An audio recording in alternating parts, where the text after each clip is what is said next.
오늘 우리 부활의 이 주님을 축하하기 위해서 이 자리에 나온 우리 성도님들 주님의 이름으로 환영하고 축복합니다. 오늘도 우리 하나님께서 영의 양식으로 또 우리에게 말씀의 은혜와 또 능력을 우리에게 허락해 주시는 줄로 믿습니다. 예수님이 부활하셨다, 이 사실에 대해서 오늘날 많은 사람들은 어떻게 반응할까요? 이 말에 대해서 예수님이 정말로 역사적으로 부활하셨다는 이 사실을 그들이 믿을까요? 아니면 믿지 못할까요? 어떨까요? 최근에 발표된 이 연구에 따르면 미국인들의 66%가 예수님이 부활하셨다, 이 성경의 기록을 믿는다라는 이 연구 결과가 나왔습니다. 예배에 참석하는 이 미국인의 10명 중에 9명은 그래도 예수님이 부활하셨다라는 이 성경의 기록을 믿는다, 이렇게 이야기를 했습니다. 우리가 이 결과만을 놓고 보면요, 그래도 이 미국에 사는 사람들은 예수님의 부활을 믿는 사람들이 많다고 그렇게 생각할 수 있습니다. 자, 그런데 문제는 무엇에 있냐면 이렇게 이야기한 성경은 믿는데 본인 개인적인 믿음의 고백은 없다는 것이죠. 10명 중에 4사람만이, 교회의 예배에 참석하는 10명 중에 4사람만이 예수님의 부활이 역사적인 사건임을 믿는다고 이렇게 이야기를 했습니다. 그러면 교회에 나오는 나머지 6명은 어떻게 되는 겁니까? 성경의 기록을 믿는데 정말 예수님이 2000년 전에 이 땅에 오셔가지고 그 예수님이 십자가에 죽으시고 부활하셨다는 사실에 대해서 잘 믿지 못한다는 것이죠. 예수님의 부활이 오늘 우리가 보는 이 달력의 칼렌더에 이스터 이렇게 적혀 있으니까 그냥 문화적으로 종교적으로 내가 동의는 하는데, 성경에 기록되어 있는 거 이게 맞다고 이야기를 하는데, 글쎄 내 개인적인 믿음으로 생각할 때 정말 역사적으로 예수님이 그렇게 죽었다가 3일 만에 부활하셨을까, 이렇게 실제적으로 믿는 믿음이 너무나 적다는 것이죠. 예수님의 부활에 대한 이 믿음은요, 부활한 그때 그 당시나 지금이나 불신하는 이 모습은 비슷한 것 같습니다. 오늘 본문에 있는 이 말씀에 보니까요, 예수님과 함께 했던 그 제자들, 그 사람들조차도요, 예수님이 부활하셨다 이 소식을 듣고도 믿지 않았습니다. 우리가 상식적으로 한번 생각해 보십시다. 만일 지금 우리 주변에 죽었던 사람이 다시 살아났다고 이렇게 소문이 퍼졌다고 이야기를 해 보십시다. 누가 다시 살아났대 이렇게 이야기하면 우리 성도님들 믿겠습니까? 아무도 안 믿으시네요. 아마 제자들의 마음이 그렇지 않았을까요? 목격한 사람은 있는데 그 목격한 사람이 전했을 때에 들었는데 그래 예수님이 살아계실 때 그래 이야기했지, 부활하셨는가 보지, 그 정도만 믿지 정말 예수님이 부활하셨다는 사실을 이들이 믿지 않았습니다. 우리도 소문만 듣고는 그 사실을 믿기가 쉽지 않을 것 같습니다. 그래서 오늘 본문에 보니까요, 그들이 믿지 아니하였다, 예수님과 함께하던 그 제자들, 그들이 믿지 아니하였다는 이 말씀에 마가복음 16장에서 3번이나 기록되어 있습니다. 이 마가가 계속 이야기합니다. 그들이 믿지 아니하였다, 믿지 아니하였다, 믿지 아니하였다. 이거를 강조하는 것은 무엇입니까? 예수님의 부활이 역사적인 사건이라는 것을 우리에게 이야기해 주고 있는 것이죠. 예수님의 부활의 최초의 목격자가 누구일까요? 오늘 말씀을 읽어보니까 막달라 마리아였습니다. 제일 먼저 예수님이 부활한 자신의 모습을 보여주셨습니다. 마리아는 깜짝 놀라 즉시로 제자들에게 달려가 예수님의 부활의 소식을 전했습니다. 하지만 이 제자들이 믿었을까요? 믿지 않았을까요? 들었는데 믿지 않았습니다. 그냥 환상을 본 거겠지.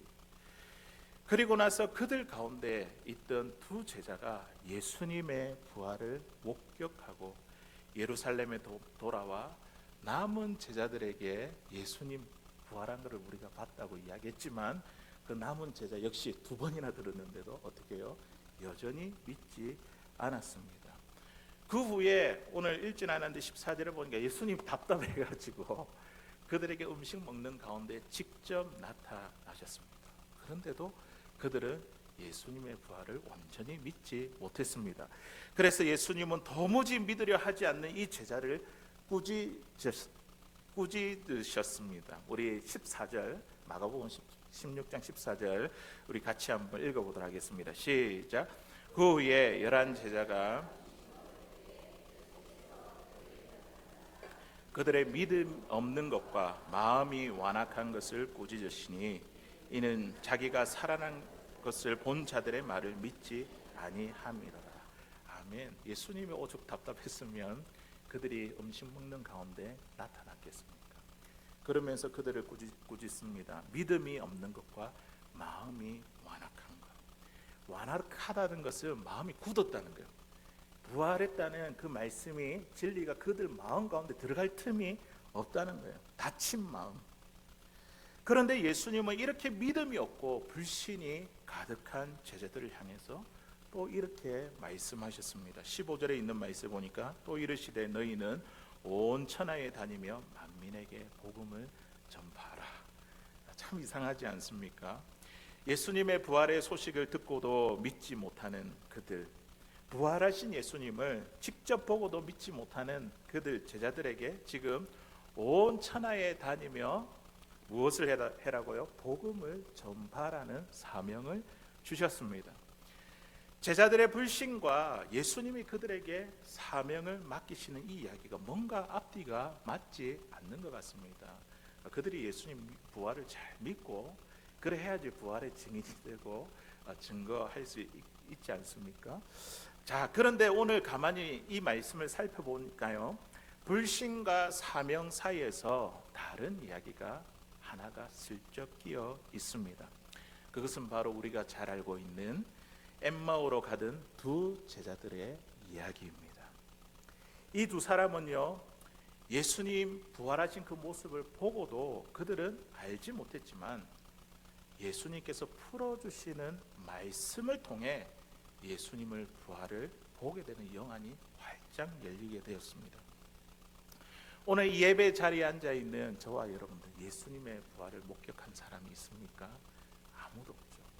그런데 우리가 어떻게 예수님의 십자가와 부활을 믿습니까?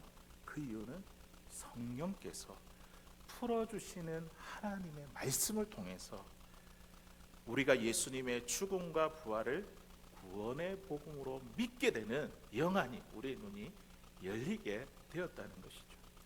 그래서 오늘 우리 엠마오로 가는 이 두 자에게 무슨 일이 있었는지 우리가 오늘 이 두 사람의 이야기를 함께 자세히 살펴보기를 원합니다. 엠마오로 향해 가는 이 두 제자의 이야기는요, 누가복음에 보면 좀 더 자세히 우리가 살펴볼 수 있습니다. 먼저 누가복음 24장 13절에 있는 말씀입니다. 우리 같이 한번 읽어보겠습니다. 시작. 그날에 그들 중 둘이 예루살렘에 25리 되는 엠마오라 하는 마을로 가면서 아멘. 예, 그날에 이 그날은 어떤 날이냐면 막달라 마리아를 통해서 예수님이 부활하셨다는 소식을 들은 날이에요. 예, 들은 날인데 그들 가운데 예수님과 함께했던 그들 가운데 두 사람이 지금 어디를 가고 있다고요? 엠마오로. 이 부활을 들었으면 가면 안 되는데 지금 가고 있는 거죠. 예. 그들이 돌아가려고 했던 곳은 그들의 고향인 엠마오라는 마을이었습니다. 이 엠마오라는 이 말은요, 뜨거운 온천, 핫스프링. 우리 콜로라도에 핫스프링이 많지 않습니까? 이 핫스프링이라는 뜻을 가지고 있습니다. 예루살렘에서 한 6마일 정도 떨어져 있는 이 마을인데요, 그때 당시 지금처럼 이렇게 교통수단이 발달되지 않으니까 이 6마일도 꽤 먼 거리였을 겁니다. 그들은 예수님이 십자가에 죽으셨다는 큰 상실감을 가지고 그들의 고향인 이 엠마오를 향해 걸어갔습니다. 그들은 엠마오로 걸어가는 그 길 가운데 어떤 이야기들을 나누었을까요? 우리 14절 15절 누가복음 24장 우리 같이 한번 읽어보도록 하겠습니다. 시작. 이 모든 된 일을 서로 이야기하더라. 그들이 서로 이야기하며 문의할 때에 예수께서 가까이 이르러 그들과 동행하시나.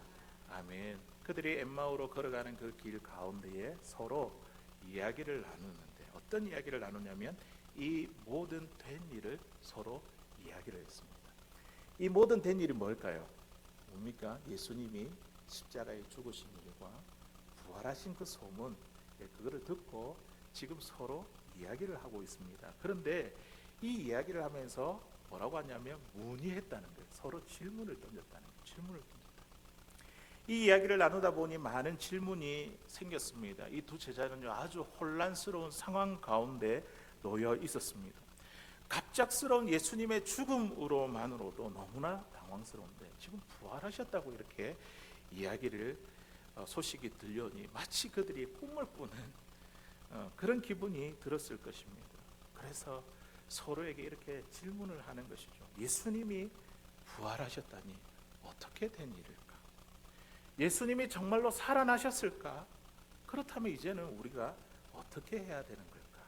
우리의 미래는 어떻게 되는 거지? 등등 불안하고 혼란스러운 속마음을 쏟아내며 대화를 이어갔습니다. 지금 엠마오로 돌아가는 그들이 누구입니까? 다른 사람이 아니라 예수님의 제자들이죠. 그들의 스승인 예수님이 십자가에서 처형을 당했다면 그 다음은 누가 될까?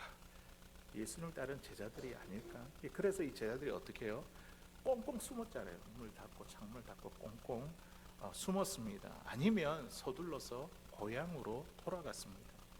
여기에 이 두 제자들도 같은 이유로 지금 엠마오로 가고 있었다는 것이죠. 이때에 예수님이 두 제자들에게 가까이 가셔서 동행하셨습니다. 두 제자는 예수님을 알아보았을까요? 못 알아보았을까요? 못 알아보았습니다. 부활하신 예수님의 모습이 이전과 다르기도 했고, 그리고 말씀해 보니까 그들의 눈이 가리워져서 예수님인지 알지 못했습니다. 우리 누가복음 24장 16절 17절에 있는 말씀 우리 같이 한번 읽어보도록 하겠습니다. 시작. 그들의 눈이 가려져서 그인 줄 알아보지 못하거늘 예수께서 이르시되 너희가 길 가면서 서로 주고받고 하는 이야기가 무엇이냐 하시니 두 사람이 슬픈 빛을 띠고 머물러 서더라. 아멘. 예수님이 그들 가운데 같이 왔지만 이야기도 하고 했지만 그들이 어떻게 해요? 부활하신 예수님이 인지 알지 못했습니다. 눈이 가려졌다는 것이죠. 그리고 이 두 제자들의 얼굴에 지금 뭐가 가득했다고 지금 이야기하고 있습니까? 슬픈 빛을 지었습니다. 제가 여기에 서 있으면요 우리 성도님들의 얼굴 표정이 너무 잘 보입니다. 슬픈지 기쁜지 잘 보입니다. 자, 그런데요 그들이 부활의 소식을 듣고 나서도 그들은 여전히 슬픈 얼굴을 갖고 있습니다. 오늘 우리가 예수님의 부활을 축하하기 위해서 이 자리에 왔는데 우리의 마음 상태는 어떠합니까? 여전히 얼굴에 슬픈 빛을 가지고 있는 것은 아닙니까? 그들이 왜 얼굴이 슬퍼했을까요? 왜냐하면 부활의 소식이 그들에게 아무 영향도 미치지 못했기 때문입니다. 왜냐하면 들었지만 도무지 믿을 수가 없고 그것 때문에 그들은 깊은 좌절과 낙심에 빠진 채 지금 엠마오를 향해 가고 있었던 것입니다. 이 두 제자가 누구인지 참 궁금해지지 않습니까? 우리가 이렇게 이야기를 하는데 성경을 찬찬히 살펴보면 그들이 누구인지 알 수 있습니다. 예수님의 12제자 중에 한 사람은 아닙니다. 아닌데 누가복음 24장 18절에 있는 말씀에 보니까 그 사람의 이름이 나옵니다. 우리 한번 읽어보겠습니다. 시작. 그 한 사람인 글로바라 하는 자가 대답하여 이르되 당신이 예루살렘에 체류하면서도 요즘 거기서 된 일을 혼자만 알지 못하느냐. 아멘. 자, 이제 두 사람 중에 한 사람이 누구인지 우리에게 밝혀졌습니다. 누구입니까? 글로바라는 사람이었습니다. 자, 이 사람은요 한 번 더 이름이 나오는데요. 요한복음 19장 25절에 있는 말씀에 보니까 십자가 이 현장에서 예수님의 곁을 기다리던 마리아의 남편이었습니다. 요한복음 19장 25절에 있는 말씀에 보니까 4명의 여인이 끝까지 예수님의 죽음을 지켜보고 있어요. 그 사람이 누구냐면 어머니 마리아, 그리고 이모, 그리고 글로바의 아내 마리아, 그리고 막달라 마리아. 여기에 끝까지 예수님 죽음을 지켜보던 4명의 여인이 있는데 그 중에 한 명이 이 글로바의 아내였습니다. 글로바의 아내였습니다. 글로바는요, 분명 아내를 통해서 그녀가 목격한 이 십자가와 부활에 대한 소식을 분명히 들었을 것입니다. 그리고 이 두 사람은요, 방금 전만 해도 막달라 마리아로부터 예수님이 부활하셨다는 소식을 들었습니다. 그리고 예수님은 그들 곁에서 지금 무슨 이야기를 하고 있느냐? 주님이 직접 나타나 이야기를 하고 있잖아요. 자, 그런데 이 질문에 글로바가 이렇게 말합니다. 당신이 예루살렘에 체류하면서도 요즘 거기서 된 일을 혼자만 알지 못하느냐? 자, 지금 보니까 이 글로바와 또 옆에 있는 예수님의 또 다른 이 제자는요, 예수님의 그 십자가와 그 부활했다는 그 소문을 분명히 듣고 알고 있었습니다. 예수님이 어떻게 죽으셨는지 또 어떻게 부활하셨는지 다 듣고 알았지만 그들은요, 어떻게 하지 못했다고요? 믿지 못했습니다. 믿지 못했습니다.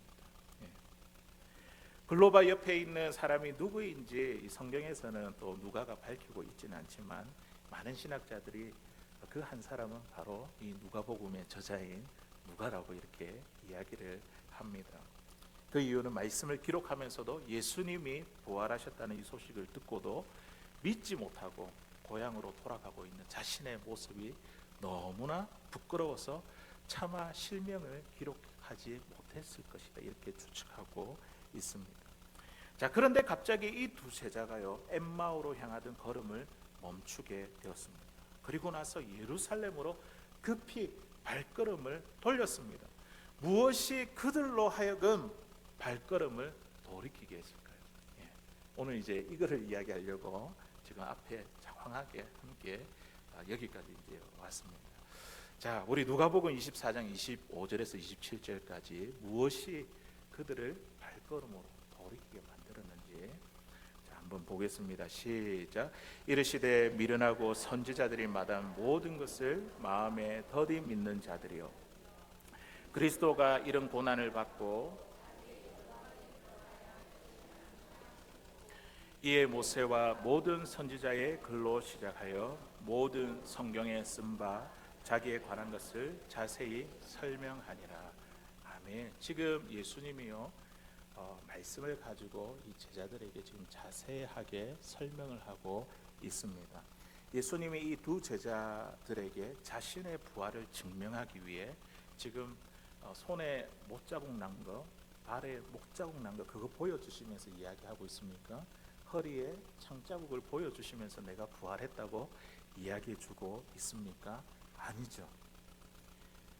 예수님은요, 그들이 눈은 있어도 보지 못하고 들을 귀가 있어도 듣지 못하는 그들에게, 마땅히 깨달아야 할 것을 깨닫지 못하는 그들에게 지금 구약의 선지자들로부터 꾸준히 예언된 말씀을 하나하나 자세히 풀어 주었습니다. 그때 어떤 일이 일어났을까요? 그때 어떤 일이 일어났습니까? 우리 32절에 있는 말씀 같이 읽어보도록 하겠습니다. 시작. 그들이 서로 말하되 길에서 우리에게 말씀하시고 우리에게 성경을 풀어주실 때에 우리 속에 마음이 뜨겁지 아니하더냐 하고. 아멘. 예수님의 말씀을 풀어주실 때 그들의 마음이 뜨거워졌습니다. 불타는 느낌이 그들에게 들어왔습니다. 뜨거운 감동이 그들에게 있었습니다. 그때 그 순간 그들의 눈이 밝아지면서 예수님의 부활을 믿게 되었습니다. 그 순간 예수님 보였습니까? 안 보였습니까? 누가복음 기록 보니까 예수님이 성찬을 같이 나누고 예수님 갑자기 보이지 않아. 그들이 알게 되었을 때 보이지 않았습니다. 우리 마음이 뜨겁지 아니하더냐. 이처럼 하나님의 말씀이 우리 안에 풀어지고 해석될 때 우리는요, 마음이 불붙듯 뜨거워지는 것을 경험하게 됩니다. 저와 여러분들도 이거 경험하지 않았습니까? 하나님의 말씀이 믿어지는 것, 내 마음에 뜨거운 감동으로 찾아오는 것. 정말 예수님이 나를 위해서 십자가에 죽으시고 부활하셨구나. 이 뜨거운 마음이 말씀을 통해서 우리의 영안이 열리게 하죠. 믿게 만들잖아요. 이 뜨거움을 경험할 때 그 순간에 우리는요, 예수님의 십자가와 부활이 나를 살리는 복음임을 믿게 되는 것입니다. 우리가 예수님 죽으심과 부활하시 아무도 우리가 2000년 후에 살아가는 목격한 사람 한 사람도 없습니다. 그런데 우리가 어떻게 믿고 있습니까? 하나님의 말씀이 우리 마음을 뜨겁게 해주셔가지고 그때 그 순간 예수님의 십자가 부활이 나를 살리는 복음임을 믿게 되었다는 것이죠. 정말 건강한 교회와 성도는요, 즉흥적인 감정이 아닌 하나님의 말씀에 붙들려 있습니다. 우리가 하나님의 말씀에 붙들려 있어야 된다는 거죠. 우리나라는요, 이 대한민국은요, 선교사들이 들어오기 전에 하나님의 말씀이 먼저 번역이 돼요. 이 번역한 것도 우리 한국 사람들이 번역을 해가지고 성경 들어온 것을 번역되어 이렇게 복음이 들어온 아주 독특한 선교지였습니다. 그만큼 우리의 믿음의 선배들은요, 하나님의 말씀, 이 성경을 사랑했다는 것이죠. 하나님의 말씀이 그들 속에서 성령의 역사로 풀어질 때에 그들의 마음이 불타고 뜨거워지기 시작했습니다. 그때 그 순간 이들이 예수님을 나의 구주 그리스도로 믿고 영접하게 되었습니다. 1866년 우리 한국의 최초의 선교사라고 이야기하는 토마스 선교사님, 이분이 통역관으로 제너럴 셔먼호를 타고 백령도에 도착을 해서 주민들에게 한문 성경을 나누어 주었습니다. 그리고 전도했습니다. 이때 조선 사람들의 오해로 배는 불타게 되었고, 그리고 토마스 선교사는 그때 순교하게 되었습니다. 성경만 전하고 순교하게 되었다는 것이죠. 토마스 선교사는 죽음을 맞이하면서 자신을 죽이려는 박충권이라는 이 사람에게 성경을 전해 주었습니다. 그리고 이 책은요, 그의 조카인 이용태라는 사람에게 주게 되었는데 그가 성경을 읽다가 예수님을 믿게 되었습니다. 그리고 성경 번역 사역에도 참여했고 나중에 목사님이 되셨습니다. 그리고 박충권, 이 토마스 선교사를 죽였던 이 박충권 역시 회개하고 예수를 믿어 교회의 장로가 되었습니다. 당시 토마스 선교사가 죽는 이 현장을 목격한 한 사람이 더 있는데 13살의 최치랑이라는 소년이었습니다. 토마스 선교사가 떨어뜨린 이 3권의 성경책을 보관하다가 평양 대동문을 지키는 박영식이라는 사람에게 그 성경을 전달했습니다. 이 사람은요, 이 성경을 가지고 무엇을 했을까요? 찢어가지고 벽에 벽지로 발랐습니다. 3권을. 그때 당시에 얼마나 좋은 종이겠습니까? 이 성경을 집안의 벽지로 사용했고, 그리고 그 집에 들어갈 때마다, 나올 때마다, 앉아 있을 때마다, 밥 먹을 때마다, 누워 있을 때마다 그 성경을 보게 되었습니다. 그 내용을 읽다가 예수님을 믿게 되었습니다. 정말 놀랍지 않습니까? 그 후에 이 최치랑이라는 사람이 박영식 이분의 집을 구입해서 이제 성경이 벽지로 발라져 있는 이 집을 구입해서 주막으로 운영하다가 이곳에 복음을 전하러 온 마펫 선교사님, 들어보셨는지 모르겠습니다. 이분을 만나서 최치랑도 예수를 믿게 되었고, 이것이 평양 최초의 교회인 널다리 교회가 되었습니다. 그리고 평양 대부흥운동의 중심이 되었던 장대현 교회가 교회의 모체가 되었습니다. 이게 이제 장대현 교회입니다. 참 우리나라는 이렇게 독특하게 선교사가 들어오기 전에 말씀이 먼저 들어왔고, 그 말씀으로 복음화된 우리나라를 볼 때에 우리나라의 이 기독교의 뿌리는 하나님의 말씀에 있다. 이거를 단적으로 보여주는 예입니다. 성경은 이 땅을 깨우는 복음의 초석이 되었고, 대한민국 곳곳에서 아름다운 복음의 열매들이 많이 맺어졌습니다. 이제는 대한민국이 이 선교사님을 파송하는 그 대열에 이 세계적으로 참 10손가락에 안에 꼽을 만큼 이렇게 많은 선교사님을 파송한 나라가 되었습니다. 말씀의 능력이 있습니다.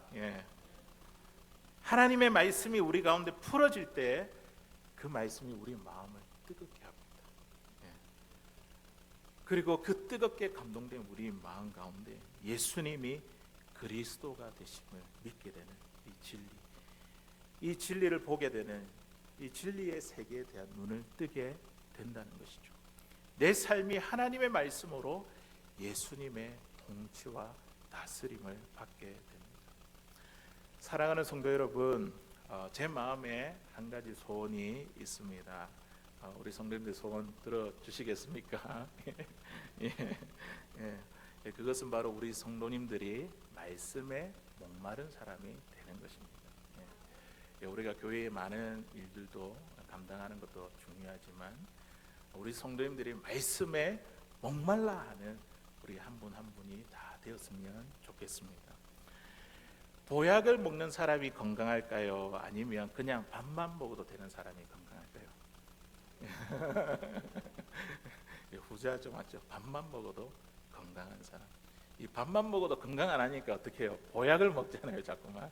예. 그런데 우리는 자꾸만 보약을 찾습니다. 보약. 부흥회나 각종 집회에 찾아다니며 유튜브에 설교를 찾아다니면서 특별한 은혜를 구합니다. 한꺼번에 많은 은혜를 받으려고 합니다. 하지만 정말로 건강한 신앙은요, 날마다 밥 먹듯이 생명의 양식인 하나님의 말씀을 먹는 신앙입니다. 네.